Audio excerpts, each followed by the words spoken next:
Dans le cas de Roger Ekey, ce qui est intéressant, c'est qu'il n'intéresse pas au mois, le MOIS. 1933, 1944, 1948. Mais ça pourrait être janvier 33 et décembre 1918. Ça n'a pas d'importance, mais ce qu'il faut surtout, c'est que ça tombe sur la bonne année. C'est comme André Barbeau.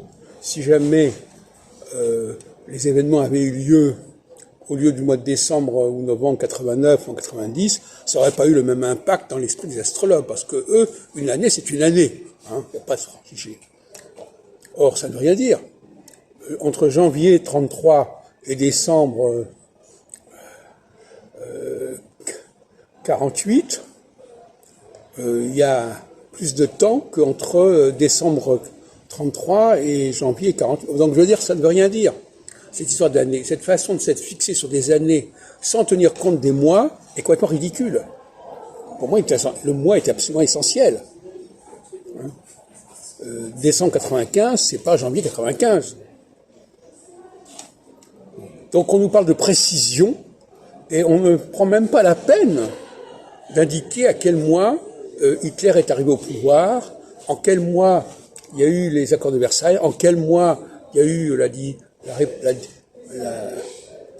division de l'Allemagne, mais c'est les années. Alors on est dans les années. Mais ça c'est une vision de cours élémentaire. Ça ne correspond à rien du tout, ces années. C'est comme si on vous disait, oui, oui, Marignan, 1515. Ah bon, 1515.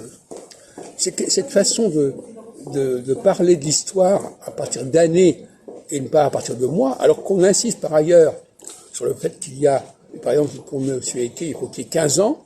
Oui, 15 ans, si c'est 15 ans entre janvier et janvier, d'accord. Si c'est 15 ans entre janvier et décembre, ça fait un an de plus. Je suis désolé.